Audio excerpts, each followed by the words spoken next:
Equator UPSC की favourite topic list में से एक टॉपिक है और आज के इस वीडियो में हम लोग जानेंगे इक्वेटर से रिलेटेड कंसेप्ट, कुछ ट्रिक्स और न्यूमोनिक्स बता दूंगा जिससे कि आप पेपर में कुछ ट्रिक्स और निमोनिक्स बता दूंगा ताकि आप इक्वेटर रिलेटेड फैक्ट्स को रिकॉल कर सको एग्जाम में। और पीवाईक्यू एनालिसिस से हमें यह भी पता चल जाएगा कि किस लेवल के क्वेश्चन आते हैं रियल एग्जाम के अंदर। टेलीग्राम लिंक आपको डिस्क्रिप्शन बॉक्स में मिल जाएगा, जिसे ज्वाइन करके आप free of course notes avail कर सकते हो। फायदा ये होगा कि अगर आप सीडीएस, सीएपीएफ और एनडीए के लिए प्रिपेयर कर रहे हो देन जो 12 से 15 बुक्स आपको एक्स्ट्रा पढ़नी पड़ती हैं वो नहीं करने पड़ेंगे और आप लोगों का टाइम भी बच जाएगा।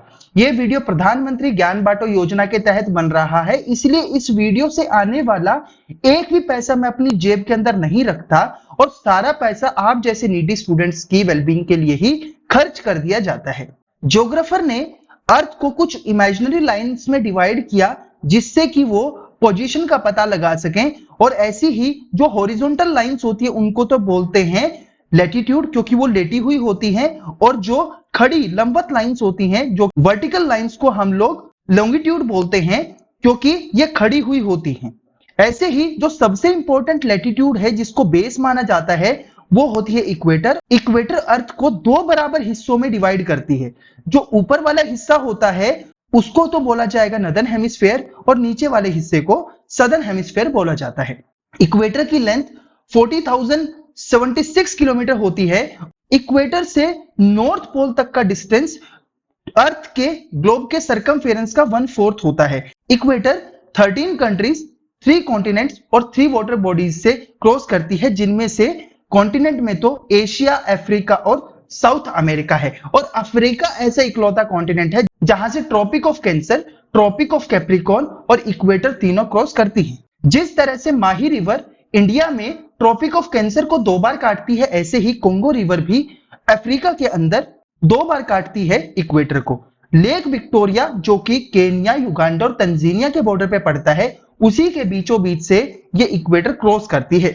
इंसोलेशन का मतलब होता है कि किसी एक पर्टिकुलर पोजीशन पे सन की कितनी रेज पड़ रही हैं, और क्योंकि इक्वेटर अर्थ के सेंटर में होती है तो इसीलिए सन की रेडिएशन पूरे साल इसी के ऊपर आती रहती है और मैक्सिमम सन की रेज यहाँ पे डायरेक्टली गिरती रहती हैं। सन 21 मार्च और 23 सितंबर को डायरेक्टली ओवर द इक्वेटर होता है और इसी प्रोसेस को आप लोग इक्विनॉक्स बोलते हो क्योंकि सन सेंटर में होता है अर्थ के।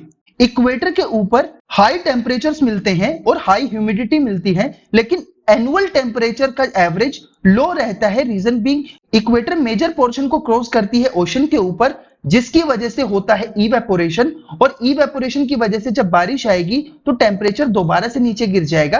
टेम्परेचर हाई रहता है लेकिन एवरेज टेम्परेचर बहुत ही ज्यादा कम रहता है ट्रॉपिक्स के मुकाबले।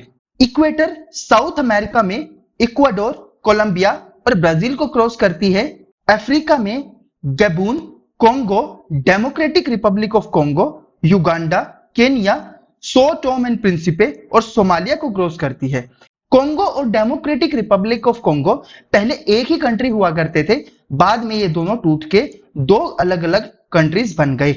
एशिया में इक्वेटर मालदीव, इंडोनेशिया और किरिबाती को क्रॉस करती है, और किरिबाती यहाँ पे पैसिफिक ओशन के अंदर ओशिनिया रीजन में मिलता है।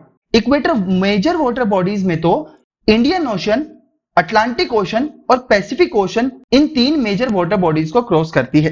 कुछ ऐसे सिटीज हैं जो कि बहुत ही ज्यादा पास पड़ते हैं इक्वेटर के, जैसे कि एक्वाडोर में क्वितो, युगांडा में कंपाला, पेकेनबूरा इंडोनेशिया में, पदांग इंडोनेशिया में, लिब्रेविल गैबून में, इंडोनेशिया का पेंतनाक, केन्या का किसुमू, ब्राजील का मकापा, मेंडाका डेमोक्रेटिक रिपब्लिक कोंगो से, इक्वाडोर में मंटा, सोमालिया में किस्मायो, युगांडा में एटेबे, एक्वाडोर में न्यूलोजा और सोतोम प्रिंसिपे में सोतोम।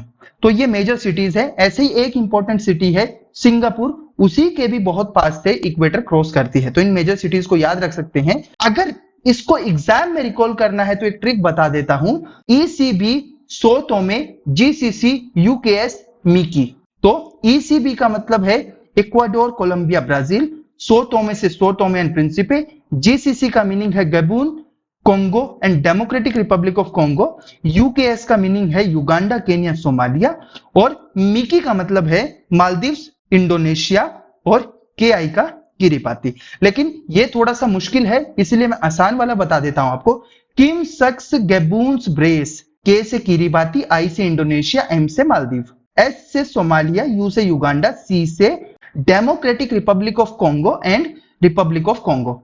गैबून इज गैबून, ब्रेस से ब्राजील, सीई से कोलंबिया एंड इक्वाडोर। सीडीएस 2020 का क्वेश्चन है कि which one of the following cities is the closest to Ecuador. तो मोगादिशु इज सोमालिया का कैपिटल है, सिंगापुर, कोलंबो एंड मनीला। तो यहां पे सबसे पास तो सिंगापुर पड़ता है, बिल्कुल यहीं पे।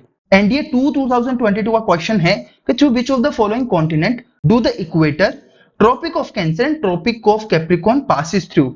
के सबसे लकी कॉन्टिनेंट है अफ्रीका, जहां से Tropic of Cancer, equator and Tropic of Capricorn तीनों क्रॉस करती हैं। सीडीएस 2009 का क्वेश्चन है कि which one of the following countries is located south of the equator. तो यहां पे युगांडा के जस्ट नीचे रवांडा पड़ता है, तो Rwanda will be the correct answer. अंत में तो मैं इतना ही बोलूंगा कि अगर आपका इरादा एक होगा और नेक होगा तो एग्जाम और लाइफ दोनों जगह सक्सेस मिल जाएगी। आज की इस वीडियो में इतना ही, मिलते हैं नेक्स्ट वीडियो के अंदर, तब तक के लिए जय हिंद।